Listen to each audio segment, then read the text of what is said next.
স্বৈরাচারের আমলে অনেক আলেম চুপ ছিল, কিন্তু বিদায় হওয়ার পরে এমন বাঘ হয়েছে এখন, কথা বলে না কেন? হাসিনার আমলে ছিল বিড়াল, কারণ তাদের আগের বক্তব্য ইউটিউবে আছে, আর পরের বক্তব্য দেখবেন। আগের বক্তব্যে ছিল মেও মেও মেও মেও করত, যখনই উনি পলাইছে সব রয়্যাল বেঙ্গল টাইগার হয়ে গেছে। এই টাইগারের কোনো দাম নাই, ঠিক কিনা বলেন? আসল টাইগার মাওলানা মামুনুল হক, আসল টাইগার রফিকুল ইসলাম মাদানী, আসল টাইগার মুফতি সাখাওয়াত হোসেন রাজি, আজিজুল হক ইসলামাবাদী। যে সমস্ত আলেমদের জুতা বহন করার যোগ্যতা এমপি মন্ত্রীদের নাই, তারাই এই সমস্ত আলেমদের উপর নির্যাতন চালিয়েছে, কথা বলতে হবে, ঠিক কিনা বলেন? এদেশের অসংখ্য আলেমদেরকে তোমরা ফাঁসির মঞ্চ করে, ফাঁসির কাষ্ঠে ঝুলিয়ে তোমরা মিষ্টি বিতরণ করে খেয়েছ, কথা বলতে হবে ভাই, জোরে বলতে হবে, ঠিক কিনা বলেন? আলেমদের তো সন্তান ছিল, আলেমরা চোখের পানি ঝরিয়েছে, বছরের পর বছর আলেমদেরকে আত্মীয় স্বজনের সাথে সাক্ষাৎ করতে দেওয়া হয় নাই। ফাঁসির আসামিরা আত্মীয় স্বজনের সাথে কথা বলার সুযোগ পেয়েছে, কিন্তু আলেমদেরকে মোবাইল ফোনে কথা বলার সুযোগ দেওয়া হয় নাই। এই সমস্ত জালেম স্বৈরাচারী যারা করেছে, এমন তাদের সঙ্গ যারা দিয়েছে, তাদের ভয়ঙ্কর শাস্তির অপেক্ষা করতে হবে, কথা বলতে হবে, ঠিক কিনা বলেন? সর্বোপরি আজকের আলোচনার মাধ্যমে আল্লাহ তাআলা কোরআনের নূর দিয়ে আমাদের অন্তরগুলোকে আলোকিত বানায় দেন। হেদায়েত দেওয়ার মালিককে।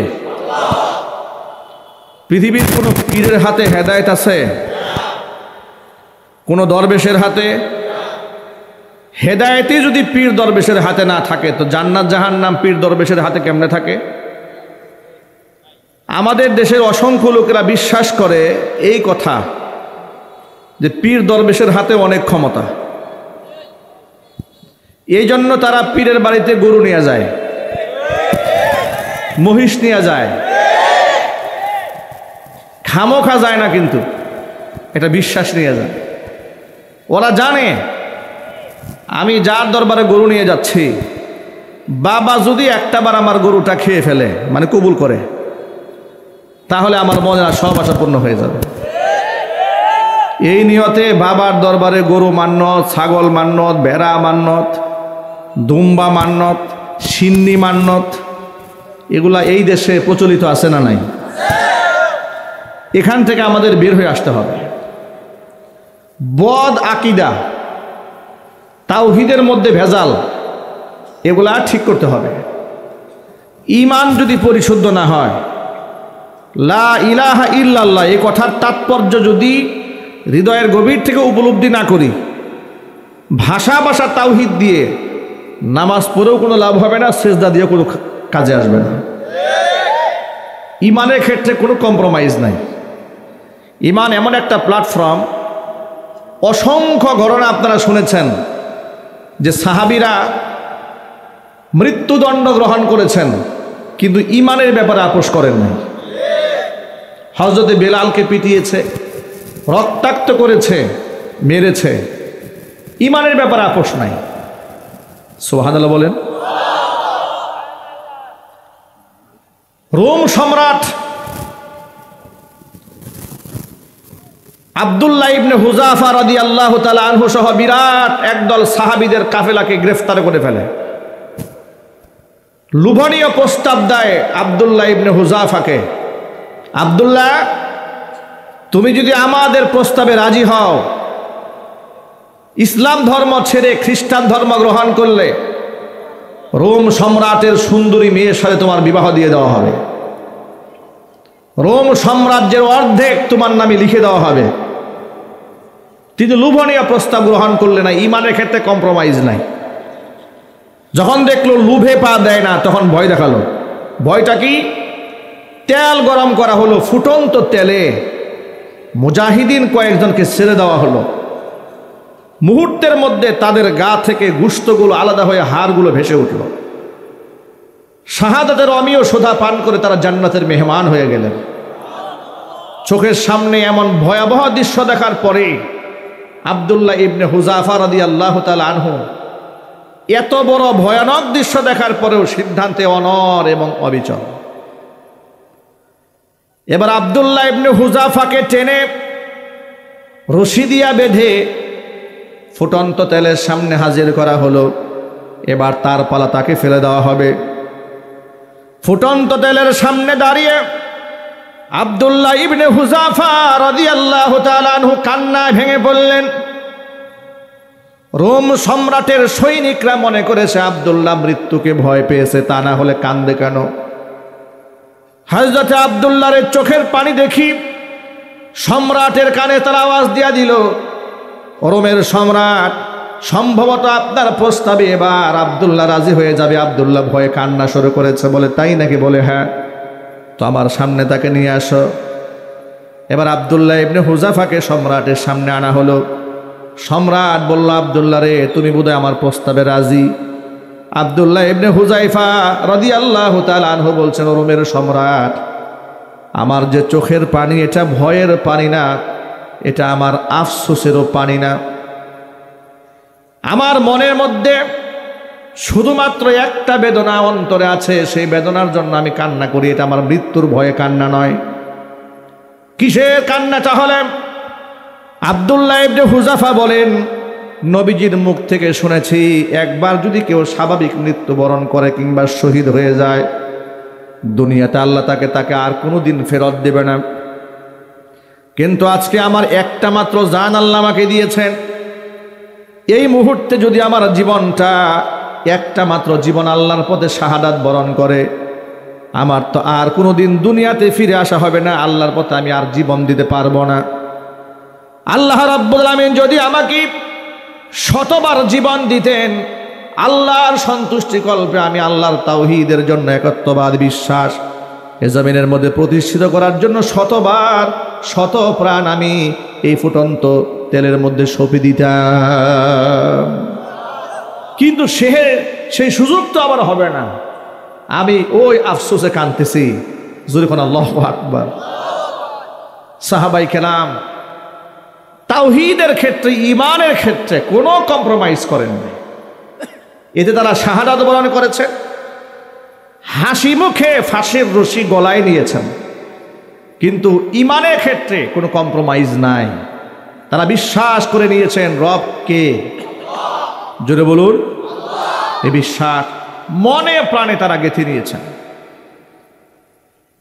বিশ্বাস তারা এমন ভাবে গেঁথে নিয়েছিলেন, যেভাবে বিশ্বাস আনয়ন করেছিলেন, ঈমান আনয়ন করেছিলেন আসহাবুল কাহাফের গুহাবাসী সেই তরুণ প্রজন্মের লোকেরা। এই পৃথিবীতে ক্ষণে ক্ষণে তরুণ সম্প্রদায় এই দুনিয়াতে এমন এমন কিছু বিরল ঘটনা ঘটিয়ে দিয়েছে, বৃদ্ধরা যা করে দেখাতে পারে নাই, ইয়াং জেনারেশন তা করে দেখিয়েছে। ঠিক কিনা বলেন? যুগে যুগে আল্লাহ পাক এরকম কিছু তরুণ পাঠিয়েছে। হয়তো তারা দেশের জন্য লড়েছে, না হয় তারা ধর্মের জন্য লড়েছে। আল্লাহর নবী দুনিয়াতে আসার আগে এমন কয়েকজন তরুণ আল্লাহর উপর এমন ঈমান তারা আনয়ন করেছিলেন। তৎকালীন যুগের বাদশাহ ছিল একজন জালেম মূর্তি পূজারী বাদশাহ। সে ছিল তাগুত। নিজে শিরিকি কর্মকাণ্ড করত, অন্যকে শিরিক কর্মকাণ্ড করতে বাধ্য করত। বাদশার অধীনে যত মানুষ বসবাস করেছে, সকল মানুষদেরকে বাধ্যতামূলক মূর্তির সামনে সে মাথা নত করিয়েছে। জুড়ে বলেন নাউজুবিল্লাহ। কিন্তু তরুণগুলা বাদশার হুকুম মান্য করে মূর্তির সামনে মাথা নত করে নাই, কারণ তারা বিশ্বাস এনেছে কার উপরে? বাদশার কাছে রিপোর্ট পেশ করা হলো, জাহাপনা, আপনার সাম্রাজ্যের মধ্যে এমন কিছু যুবক আছে, এমন কিছু তরুণ আছে যে তরুণরা আপনার দেবতাকে দেবতা মানে না, আপনার রবকে রব মানে না, তারা ভিন্ন কোনো একজন রবকে রব মানে। বলে তাই নাকি? বলে হ্যাঁ, এদেরকে ধরে নিয়ে আসো। বাদশার দরবারে ধরে আনা হলো। যুবকদেরকে সামনে দাঁড় করিয়ে দিয়ে বাদশা বলল, যুবকেরা, তোমরা নাকি আমার রবকে, আমার দেবতাকে দেবতা মানো না? বলে না, না মানি না। অথচ এই যুবকরা ভালো করে জানে বাদশার এমন জালেম বাদশা তার সামনে দাঁড়িয়ে সত্য কথা বললে কল্লা থাকবে না। কিন্তু আল্লাহর উপর ঈমানটা এত মজবুত ছিল, কোরআনে কারীম তাদের প্রশংসা করে ইতিহাস বলেছেন। আল্লাহ রাব্বুল আলামিন বলেন, ইন্নাহুম ফিতয়াতুন আমানু বিরাব্বিহিম ওয়া জিদনাহুম হুদা। তারা একদল বালক, আমানু বিরাব্বিহিম, তাদের রব আমি আল্লাহর উপর তারা ঈমান এনেছিল। ওয়া জিদনাহুম হুদা, ওদের হেদায়েত আমি আল্লাহ তাআলা বৃদ্ধি করে দিয়েছিলাম। চিৎকার দিয়ে এখন সুবহানাল্লাহ। ঈমান এমন শক্তিশালী করে দিয়েছিলাম, তারা যখন বাদশার সামনে দাঁড়ালো, ওয়ারাবাতনা আলা কুলুবিহিম ইয কামু ফাকালু রাব্বুনা রাব্বুস সামাওয়াতি ওয়াল আরদি লান নাদউয়া মিন দুনিহি ইলাহান লাকাদ কুলনা ইযান শাতাতা। বাদশার সামনে দাঁড়িয়ে বলল, লান নাদউয়া মিন দুনিহি ইলাহান রব্বুনা রব্বুস সামাওয়াতি ওয়াল আরদি। জালেম বাদশার সামনে দাঁড়িয়ে বলে, দেব দেবী এগুলো আমাদের দেবতা নয়, এগুলো আমাদের প্রভু নয়। আসমান ও জমিনের প্রতিপালক যিনি, তিনি আমাদের রব। তাকে বাদ দিয়া লান নাদউয়া মিন দুনিহি ইলাহান, তাকে বাদ দিয়া আমরা অন্য কাউকে মাবুদ হিসেবে ডাকতে পারি না। জোরে কোন সুবহানাল্লাহ। আপনাদের কি মনে হয় জালেমের সামনে দাঁড়িয়ে সত্য কথা উচ্চারণ করা কি সহজ কাজ? কথা বুঝেন নাই? জালেমের সামনে দাঁড়িয়ে সত্য কথা মুখে উচ্চারণ করা কি সহজ কাজ? বিগত স্বৈরাচারীর আমলে এই দেশে তারা যখন ইসলাম বিরোধী কর্মকাণ্ড খুব আনন্দের সাথে করেছে, ওই সময় এই দেশে সাধারণ মানুষ তো দূরের কথা, অনেক আলেমরা পর্যন্ত মুখ খুলতে সাহস পায় নাই। বক্তারা স্টেজে উঠেছে, তেলের ডিপু নিয়ে বসছে, তেলের খনি, সুদখোর ঘুষখোর লম্পট মিথ্যাবাদীদের প্রশংসায় পঞ্চমুখ হয়ে গেছে, ঠিক না? যাতে করে পরবর্তী বছরের দাওয়াতটা নিশ্চিত হয়, থানা থেকে ফোন টোন না আসে, কোনো মাহফিলে যেন 144 ধারা জারি না হয়। আর যেই বক্তারা জালেমের রক্ত চক্ষুকে ভয় করে জালেমের বিরুদ্ধে কথা বলেছে, তাদের মাহফিলে 144 ধারা জারি হয়ে গেছে। তারাই মিথ্যা মামলার সম্মুখীন হয়েছেন, তারা একেবারে বড় ধরনের আসামি, তাদেরকে বানানো হয়েছে জঙ্গি, মৌলবাদী, ঠিক কিনা? মানবতা বিরোধী। বয়স যদি হইতো বানিয়েছে রাজাকার, আমাদের মতো তরুণ হলে বানিয়েছে নব্য রাজাকার, দেশদ্রোহী, পাকিস্তানের পেটাত্তা। এগুলা আলেমদের জন্য বরাদ্দকৃত গালি, ঠিক কিনা বলেন? আর এগুলা, এই সমস্ত গালির প্রচার মাধ্যম ছিল প্রথম আলো এবং ডেইলি স্টার, 71 টেলিভিশন। 71 টেলিভিশনে ওই এক সাংবাদিক দম্পতি, কি ফারজানা না কি জানো, হ্যাঁ, এই দুজনে মিলে স্বামী স্ত্রী চিবিয়ে চিবিয়ে আলেমদের বিরুদ্ধে কথা বলতো। আহারে, কত আলেম বছরের পর বছর নিজের সন্তানকে চোখে দেখে নাই। কথা বলেন ভাই, স্ত্রীর সান্নিধ্য পায় নাই। স্ত্রীরা জীবিত থাকা অবস্থায় বিধবার মতো জীবনযাপন করেছে। মুফতি জসিমউদ্দিন রহমানী হাফিজাহুল্লাহর নাম শুনেছেন নিশ্চয়ই। তার স্ত্রী বিধবার মতো জীবনযাপন করে এক সময় তার স্ত্রীও তাকে ছেড়ে চলে যেতে বাধ্য হয়েছে, কারণ তিনি আদৌ কি ফিরে আসতে পারবেন কিনা নিশ্চয়তা ছিল না, শারঈ ওজর ছিল, স্ত্রী তাকে ছেড়ে চলে গেছে। আবার এই সমস্ত জুলমের মধ্যেও কিছু কিছু নারী ধৈর্যের উৎকৃষ্ট উপমা এই জমিনের মধ্যে প্রতিষ্ঠিত করেছেন। ওই বিডিআরের এক জওয়ান 16 বছর কারাগারে ছিলেন, মাত্র 14 দিন সংসার করেছে। কেমন নারী! 14 দিনের সংসার 16 বছর স্বামী ছাড়া কাটিয়েছে, কিন্তু সংসার ছেড়ে পালায় যায় না। গোটা নারী জাতের সম্মানটাকে অনেক উপরে উঠিয়ে দিয়েছে। যেই সমাজে ঘরের মধ্যে স্বামীকে রেখে নারীরা পরকিয়া করে বেড়ায়, সেই সমাজে একটা নারী স্বামীর জন্য 16 বছর অপেক্ষা করেছে। আল্লাহ পাক এই মাকে দুনিয়া এবং আখিরাতে অনেক বেশি সম্মানিত করুন, তার ঈমানকে আল্লাহ মজবুত করে দেন। পৃথিবীর সমস্ত নষ্টা ভ্রষ্টা মহিলারা তার কাছে যেন সবক নিতে পারে, শিক্ষা নিতে পারে, সেই তৌফিক আল্লাহ গোটা জাতিকে দান করে। জোরে কোন আমিন। আমার মনে আছে 2018 সালে আমাকে যখন কারাগারে নেওয়া হয়, তখন আমার বড় মেয়ে আদি বা জান্নাত জুয়াইদিয়া তখন ছোট্ট ছিল। 2018 সালে কারাগারে আমাকে যখন ও দেখতে গেছে, তা আমার খুব মনে চাচ্ছিল যে আমি যদি বাচ্চাকে একটু কুলে নিতে পারতাম। খুব আবেগ, জেলে থাকলে তো এমনিতেই মানুষ আবেগ আপ্লুত থাকে, সবসময় মন থেকে নরম। খুব মনে চাচ্ছিল যে বাচ্চাটাকে যদি একটু কুলে নিতে পারতাম, কিন্তু না, কারা কর্তৃপক্ষ বলেছে যে না, এটা আইনে নাই, কোনো আসামি বাচ্চাকে কুলে নিতে পারবে না। এমন নির্মম মানবেতর জীবনযাপন আমরা কারাগারে করেছি, আলেমরা করেছে, এদেশের দেশপ্রেমিক মানুষেরা করেছে। কিন্তু এই সমস্ত সাংবাদিক দম্পতি, এই ফারজানা, রূপা, এই ধরনের নষ্টা ভ্রষ্টা পতিতারা তখন চিবিয়ে চিবিয়ে ভারতের দাসত্ব করে গোলামি করে আলেমদের বিরুদ্ধাচরণ করত। কালের পরিবর্তন হয়েছে, ওরা এখন কারাগারে। সপ্তাহখানেক আগে এই ফারজানা রূপা এবং তার স্বামী এই দম্পতি স্টেটমেন্ট দিয়েছে যে আমাদের ঘরে ছোট্ট একটা বাচ্চা আছে, যদি আমাদের জামিন ব্যবস্থা করা যেত, বাচ্চাকে আমরা একটু কুলে নিতে পারতাম। তোমাদের বাচ্চা বাচ্চা আর আলেমদের বাচ্চা বাচ্চা না। কথা বলেন না ভাই, ঠিক কিনা বলেন? এদেশের অসংখ্য আলেমদেরকে তোমরা ফাঁসির মঞ্চ করে, ফাঁসির কাস্টে ঝুলিয়ে তোমরা মিষ্টি বিতরণ করে খেয়েছ। কথা বলতে হবে ভাই, জোরে বলতে হবে, ঠিক কিনা বলেন? আলেমদের তো সন্তান ছিল, আলেমরা চোখের পানি ঝরিয়েছে। বছরের পর বছর আলেমদেরকে আত্মীয় স্বজনের সাথে সাক্ষাৎ করতে দেওয়া হয় নাই। ফাঁসির আসামিরা আত্মীয় স্বজনের সাথে কথা বলার সুযোগ পেয়েছে, কিন্তু আলেমদেরকে মোবাইল ফোনে কথা বলার সুযোগ দেওয়া হয় নাই। এই সমস্ত জালেম স্বৈরাচারী যারা করেছে, এমন তাদের সঙ্গ যারা দিয়েছে, তাদের ভয়ঙ্কর শাস্তির অপেক্ষা করতে হবে। কথা বলতে হবে, ঠিক কিনা বলেন?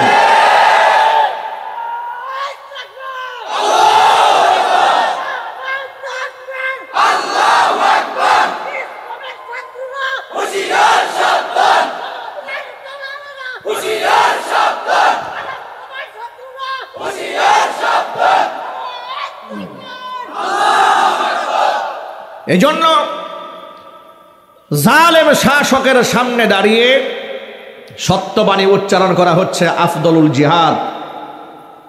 আল্লাহর নবী বলেছেন, আফদলুল জিহাদি কালিমাতু হাক্কিন ইনদা সুলতানিন জাইর।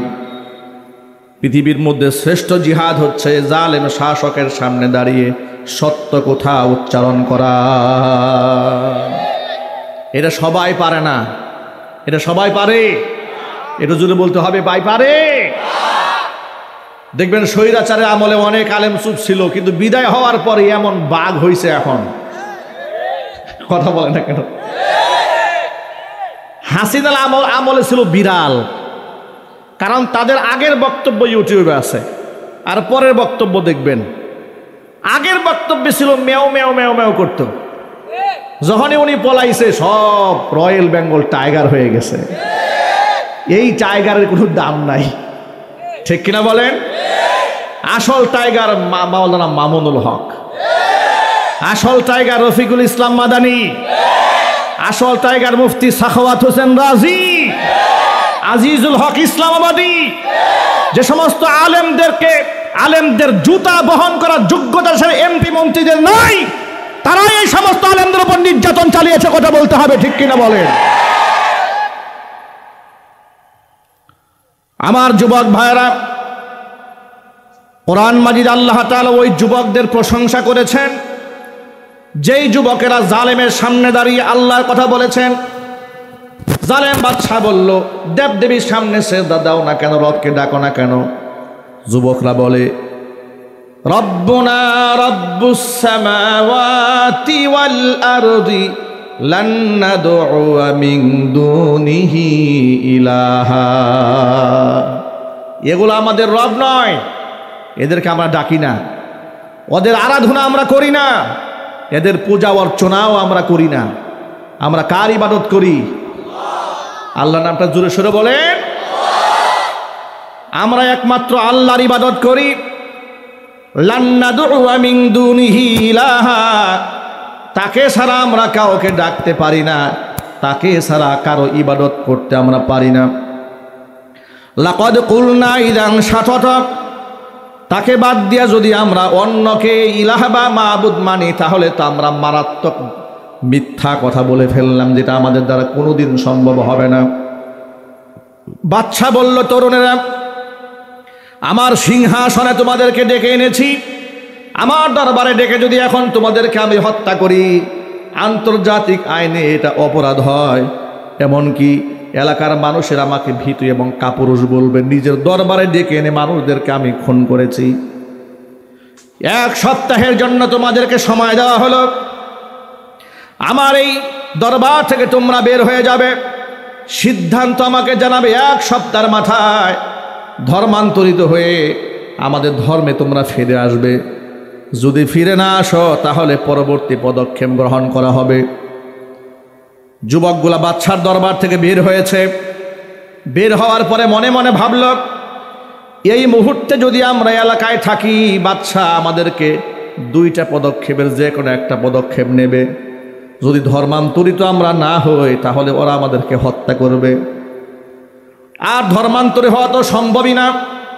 আমরা একমাত্র আল্লাহর গোলামি করতে চাই, দাসত্ব করতে চাই। প্রয়োজনে আমরা এলাকা ছেড়ে দেব, বাড়ি ঘর ছেড়ে দেব, কিন্তু আমরা আমাদের মনিবকে ছেড়ে দেব না। সুবহানাল্লাহ। প্রয়োজনে আমরা হিজরত করব, এলাকা ছেড়ে দেব, কিন্তু আমরা জালিমের সামনে মাথা নত করব না। যুবকগুলো অজানা গন্তব্যে রওনা হয়েছে। কোন দিকে যাবে কিছু খুঁজে পাচ্ছে না। 2 চোখ যেদিক যাচ্ছে যুবকরা যাচ্ছে, আর যুবকদের পেছনে পেছনে একটা কুকুর এদের পেছনে রওনা হয়েছে। কুকুরটাকে বারবার রেখে যাওয়ার জন্য চেষ্টা করেছে, কুকুর থাকে নাই, কুকুর পিছনে পিছনে রওনা হয়েছে। কোরআন মাজিদের মধ্যে আল্লাহ রাব্বুল আমিন বলেছেন, ও আমার হাবিব, এই সমস্ত ব্যক্তিরা ইদ আওয়াল ফিতিয়াতু ইলাল কাহফি ফাকালু রব্বানা আতিনা মিন লাদুনকা রাহমাতাও ওয়া হাইয়্ লানা মিন আমরিনা রাশাদা ফাদরাবনা আলা আযানিহিম ফিল কাহফি সিনিনা আদাদা।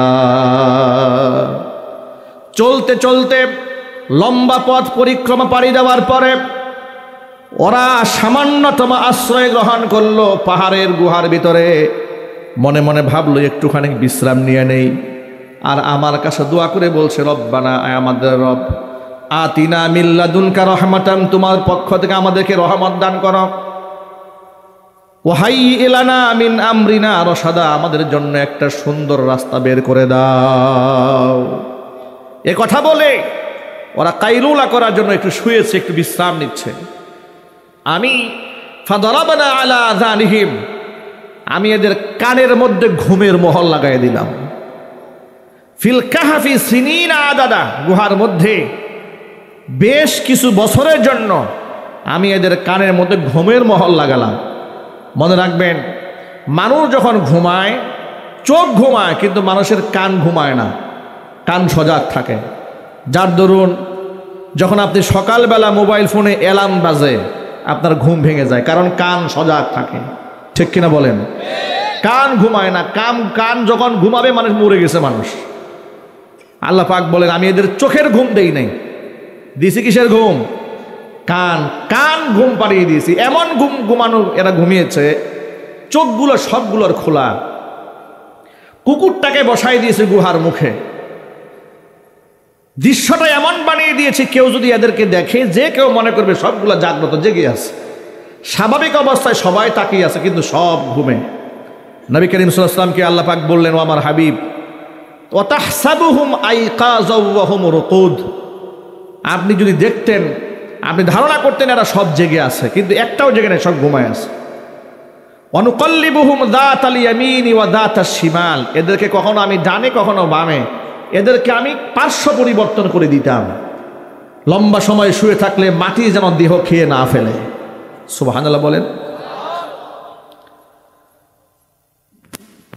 ওয়াতাহসাবুহুম আইকাযা ওয়া হুম রুকুদ ওয়া নুকাল্লিবুহুম যাতাল ইয়ামিনি ওয়া যাতাশ শিমাল ওয়া কালবুহুম বাসিতুন দিরাইহি বিল ওয়াসীদ। এদের যে কুকুরটা ছিল, কুকুরটা গুহার মুখে লম্বা হাত সম্প্রসারিত করে দিয়ে শুয়ে আছে, হা করে তাকায় আছে। এক বিভৎস দৃশ্য আমি বানিয়ে রেখেছিলাম। ওই দৃশ্য যদি আপনি দেখতেন, লাবিত্তালাআতা আলাইহিম লাওয়াল্লাইতা মিনহুম ফিরারান ওয়া লামুলিতা মিনহুম রুবা। যদি আপনি উকি মেরে সেই দৃশ্য দেখতে পেতেন, আপনি নিজে ভীত সন্ত্রস্ত হয়ে যেতেন, ভয় পেয়ে যেতেন। এভাবে ওদেরকে আমি ঘুম পাড়িয়ে রাখলাম। একদিন দুদিন নয়, এক সপ্তাহ দুই সপ্তাহ নয়, এক মাস দু মাস নয়, এক বছর দু বছর নয়, এক যুগ দুই যুগ নয়, এক শতাব্দী আর দুই শতাব্দী নয়, টানা 309 বছর গুহার মধ্যে আমি এদেরকে ঘুম পাড়িয়ে রাখলাম। জোরে জোরে বলেন সুবহানাল্লাহ। ওয়ালাবিথু ফি কাহফিহিম 300 সিনিনা ওয়াজদাদু 9। গুহার ভিতরে অবস্থান করেছে 300 বছর, আরো 9 বছর। জোরে কোন আল্লাহু আকবার।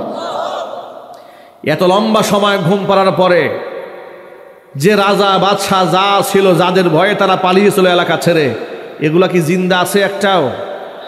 কথা বলেন না ভাই, জিন্দা থাকার কি কথা?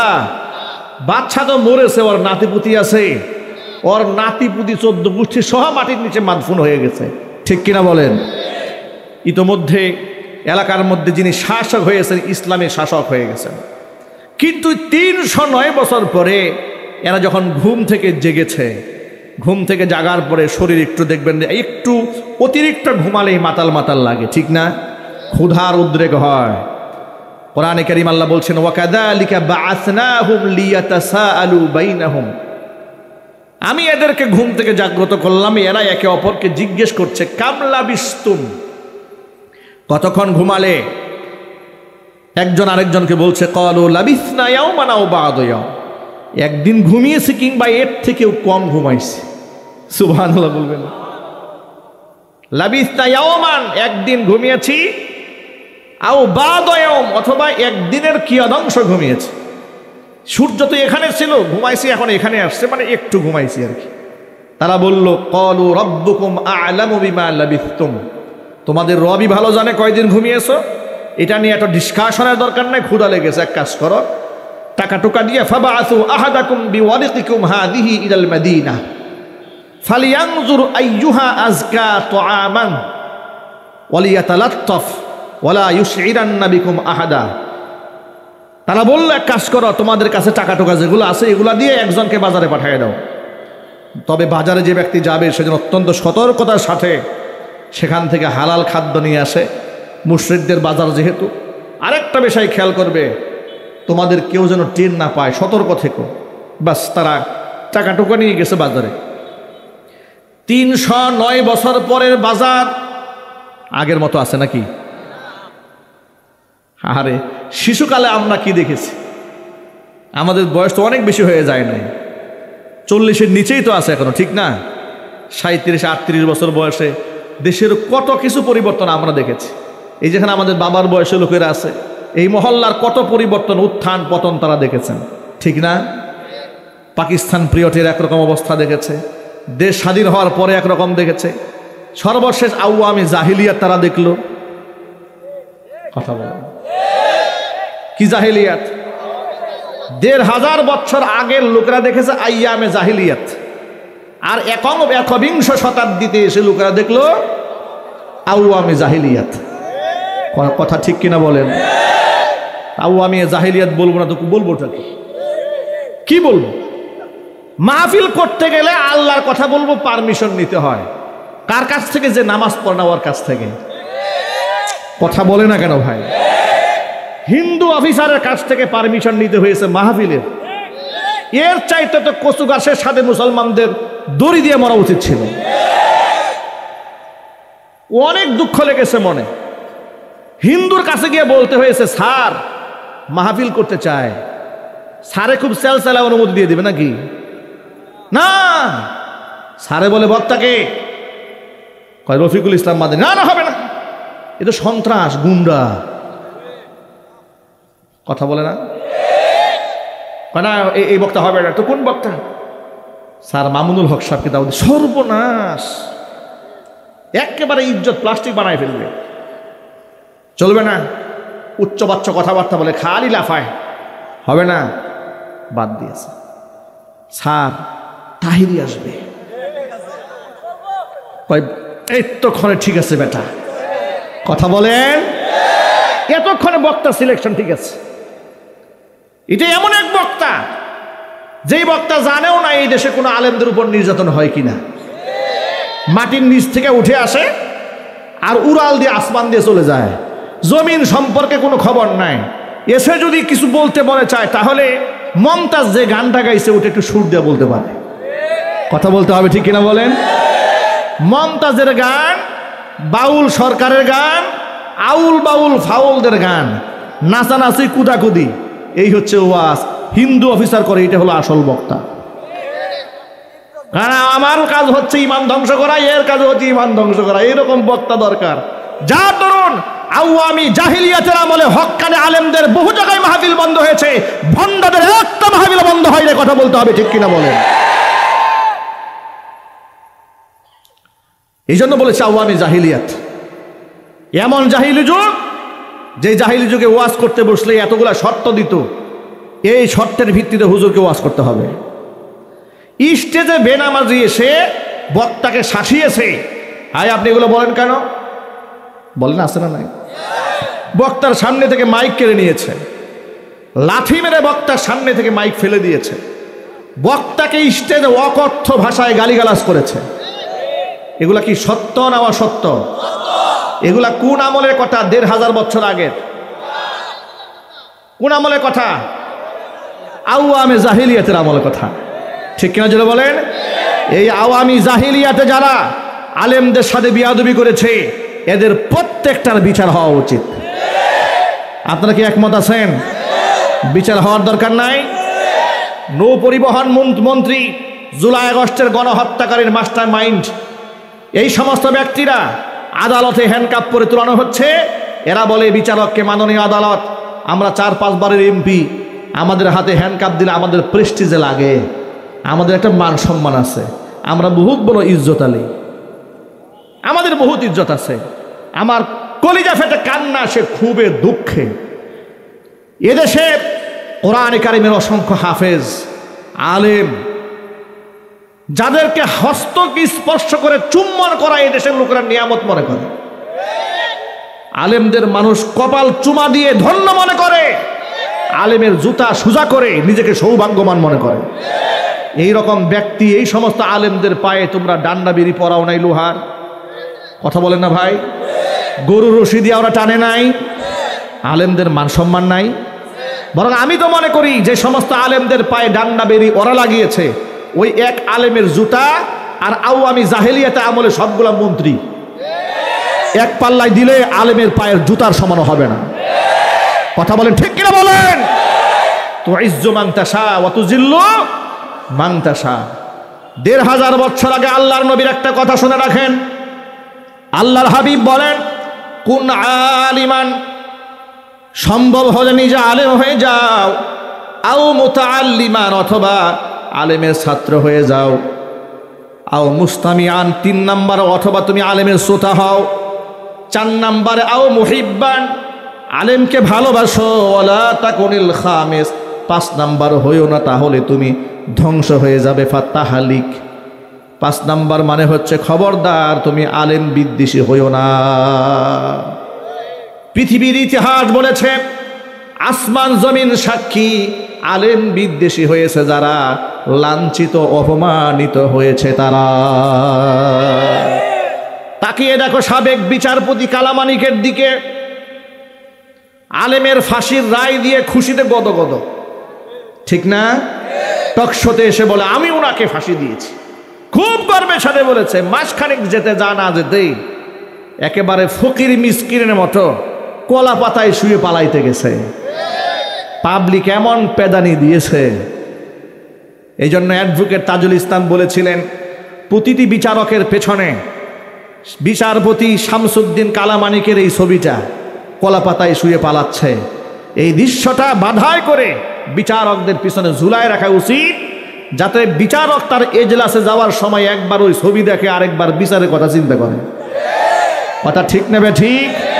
সেই জন্য বিচার করার সময় চিন্তা করে এই চেয়ারের অবমাননা করলে, এই চেয়ারের আমানতের খিয়ানত করলে অবশ্যই বিচারপতি শামসুদ্দিন কালামানিকের মতো চোরের মতো কলা পাতায় শুয়ে ভিক্ষুকের মতো পালাতে হবে, কথা বলতে হবে, ঠিক কিনা বলে? অথচ আলেমদেরকে তোমরা বেইজ্জত করেছিলে, আলেমদের চোখে পানি পড়েছে, তখন আলেমদের অপমান হয় নাই, এখন তোমাদের মান সম্মানে লাগে। এই জন্য আমি অনেক মাহফিলে বলি, ওদের মান সম্মান আর শয়তানের মান সম্মান সমান সমান। শয়তানের কিন্তু একটা মান সম্মান আছে। কি আপনাদের কি মনে হয় শয়তানের ইজ্জত নাই? একটা হাদিস শোনায়, কষ্ট হচ্ছে আপনাদের? নবী মূসা কালিমুল্লাহ আল্লাহর সাথে কথা বলার জন্য যাচ্ছেন তুর পাহাড়ে। ইতোমধ্যে রাস্তায় শয়তানের সাথে দেখা হয়ে গেল।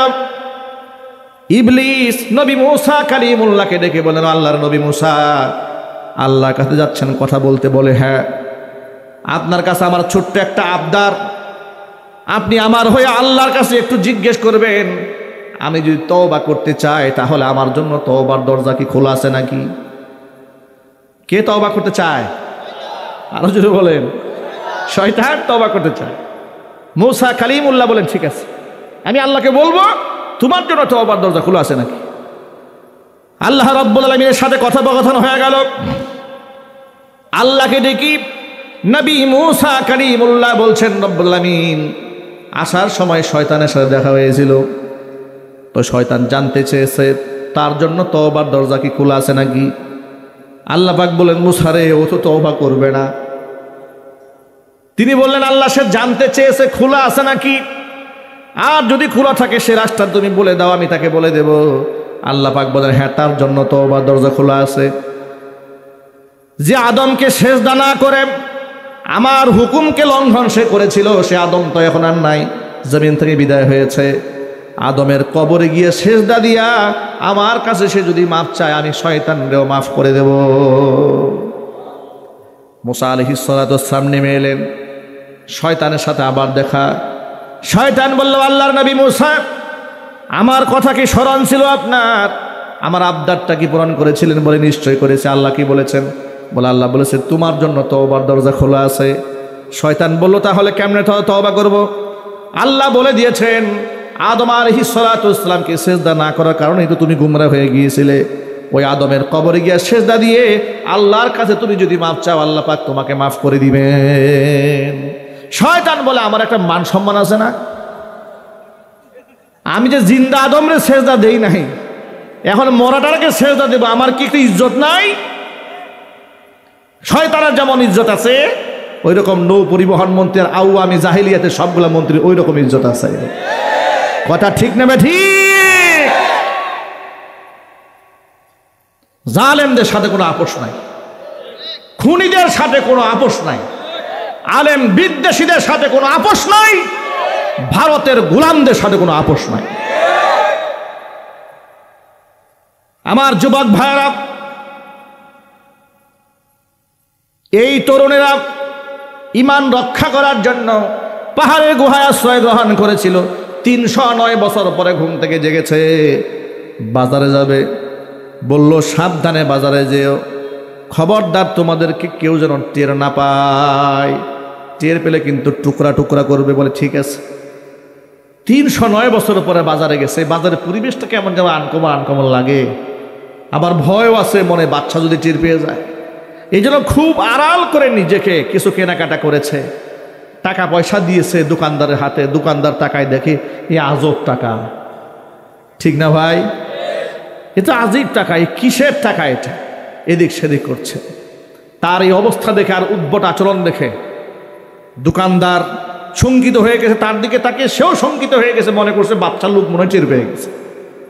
এবার এক কথায় দু কথায় লোকজন জমা হয়ে গেছে। জমা হওয়ার পরে তিনি তার সমস্ত কথা খুলে বলতে বাধ্য হলেন। তখন দোকানদাররা বললেন, হ্যাঁ, আমরা তো আমাদের দাদার কাছে, পরদাদার কাছে এরকম একটা কাহিনী শুনছিলাম।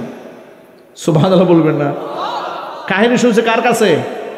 দাদার কাছে, পরদাদার কাছে কাহিনী শুনছিল যে এরকম একটা ঘটনা ঘটছিল, একদল লোক ঈমান রক্ষা করতে এলাকা ছাড়ছিল। সেই লোক আপনারা? বলে, হ্যাঁ, আমরা তো ছাড়ছিলাম। সে কবে কার কথা? আরে মিয়া, সে তো শত শত বছর আগের কথা। আল্লাহু আকবার বলেন। বাদশার কান পর্যন্ত আওয়াজ পৌঁছে গেল। বাদশা তাদের সাথে সাক্ষাৎ করার জন্য নিজেই পাগল হয়ে গেল। বাদশা তাদেরকে নিজের দরবারে দাওয়াত দিল। তারা দাওয়াত অ্যাকসেপ্ট করলেন না। তারা বললেন, না, আমরা পৃথিবী থেকে তো আগেই বিচ্ছিন্ন হয়ে গেছে, আমরা আমাদের মনিবের সান্নিধ্যে যেতে চাই। তারা গুহার মধ্যে অবস্থান করলেন। অল্প সময়ের ব্যবধানে সবগুলা তারা ইন্তেকাল করলেন। সেখানেই তাদেরকে কবরে মাদফুন করা হলো। সেখানে ইমারত নির্মাণ করা হলো, মসজিদ বানিয়ে দেওয়া হলো। চিৎকার দিয়ে এখন সুবহানাল্লাহ। ঘটনার ইতিহাস অনেক অনেক লম্বা। এখান থেকে শুধু আমি এই সবকটা এখানকার তরুণদের শিখাতে চেয়েছি। তরুণেরা যুগ যুগ ধরে পৃথিবীতে তরুণরাই ইতিহাস ঘটিয়েছে, কথা বলতে হবে ঠিক কিনা? তাদের তরুণদের বীরত্বের কাহিনী, ঈমান রক্ষা করার কাহিনী আল্লাহ কোরআনে সূরা কাহাফ নাজিল করে, স্পেশাল একটা সূরা নাজিল করে বিশ্ববাসীকে ইতিহাস শিখিয়েছিলেন। জুলাই আগস্টের বিপ্লবেও এদেশে তরুণ প্রজন্ম এমন ইতিহাস গড়েছে, শত বছর সোনার অক্ষরে তরুণদের ইতিহাস লেখা হয়ে থাকবে। 1971 সালের ইতিহাস যেমন মুক্তিযুদ্ধের ইতিহাস রচিত হয়েছে, তাদের নামে যেমন সিনেমা হয়েছে, রচনা হয়েছে, অনুরূপভাবে 2024 সালের মুক্তিযোদ্ধাদের নামেও সিনেমা হবে। এমনকি মুক্তিযোদ্ধাদের নামে ইতিহাস তৈরি হবে। তারা হচ্ছে এই প্রজন্মের মুক্তিযোদ্ধা। যদি বলেন ঠিক কিনা? আর বিরুদ্ধাচরণকারীরা এই প্রজন্মের রাজাকার। ঠিক কিনা যদি বলেন? রাজাকারেরা এদেশে ইনশাআল্লাহ আর নেতৃত্বে আসতে পারবে না। কথা বলে না কেন ভাই? সাহস হারিয়ে ফেলেছেন, ভয় পেয়ে গেছেন। ইমানদারেরা ক্ষমতা আসবে ইনশাআল্লাহ বলেন। এদেশে কোরআন ক্ষমতা আসবে, ইসলামপন্থীরা ক্ষমতা আসবে। একেবারে রান্নাঘর থেকে জাতীয় সংসদ পর্যন্ত আল্লাহ রাব্বুল আলামিন কোরআন চলে যাবে। রাজি আছেন কারা? কারা দুহাত দেখতে চাচ্ছি। আল্লাহ কবুল করেন, জোরে কোন আমিন। চিৎকার দেখুন আল্লাহু আমিন। হাত নামান। প্রিয় ভাইয়ের আমার, শুধু বুঝাতে চেয়েছি ইমানের ক্ষেত্রে কোনো কম্প্রোমাইজ চলবে না। এই জন্য বিশ্বাস রাখবেন, কোনো পীর, কোনো আলেম, কোনো মাজার, কোনো দরবার আমাকে হেদায়েত দিতে পারে না, এমনকি আমাকে জান্নাতের নিয়ে যেতে পারে না। আমাকে একমাত্র জান্নাত দেওয়ার মালিককে, জাহান্নামে দিয়ে দেওয়ার মালিককে, জাহান্নাম থেকে উদ্ধার করার একমাত্র মালিককে। একটু জোরে বলেন, হেদায়েতের মালিককে। সুতরাং তাওহীদ, একাত্মবাদের মধ্যে ভেজাল রাখা যাবে না। আল্লাহর নবী সাল্লাল্লাহু আলাইহি ওয়াসাল্লাম রাইসুল মুফাসসিরিন আব্দুল্লাহ ইবনে আব্বাস রাদিয়াল্লাহু তাআলা আনহুকে ডেকে বললেন, ইয়া গোলাম, ইদা সাআলতা ফাসআলিল্লাহ। যদি কিছু চাওয়ার প্রয়োজন হয় তো তুমি আল্লাহর কাছেই চাইবে। ওয়া ইদা ইসতাআনতা ফাসতাইন বিল্লাহ। যদি সাহায্য প্রার্থনা করতে মনে চায় তো আল্লাহর কাছেই তুমি সাহায্য প্রার্থনা করবে। এই কথা খুব ভালো করে মনে রেখো। পৃথিবীর সমস্ত মানুষ মিলে যদি তোমার কল্যাণ করতে চান, আর আল্লাহ যদি অকল্যাণ সাধন করতে চান, পৃথিবীর সমস্ত মানুষ মিলেও তোমার কল্যাণ করতে পারবে না। আল্লাহ যদি কল্যাণ চান, দুনিয়ার সমস্ত মানুষ মিলেও যদি অকল্যাণ সাধিত করতে চান, তাহলে আল্লাহর কসম করে বলি, পৃথিবীর সমস্ত মানুষ মিলেও তোমার একটা পশম উপড়াইতে পারবে না। কথা বলতে হবে ঠিক কিনা? ও যুবক ভাইরা আমার, এই জন্য এক বাক্যে জবাব দেয়া বলেন তো, সন্তান দেওয়ার মালিককে, রিজিক দেওয়ার মালিককে, ব্যবসায় বরকত দেওয়ার মালিককে, হায়াতে বরকত দেওয়ার মালিককে, ছেলে মেয়ের জাহান জাকাওয়াত বাড়িয়ে দেওয়ার মালিককে। এই কথাগুলো অন্তরে এমনভাবে গাঁথবেন, জবাই করলে ওই বিশ্বাস থেকে দূরে সরা যাবে না। বলেন ইনশাআল্লাহ।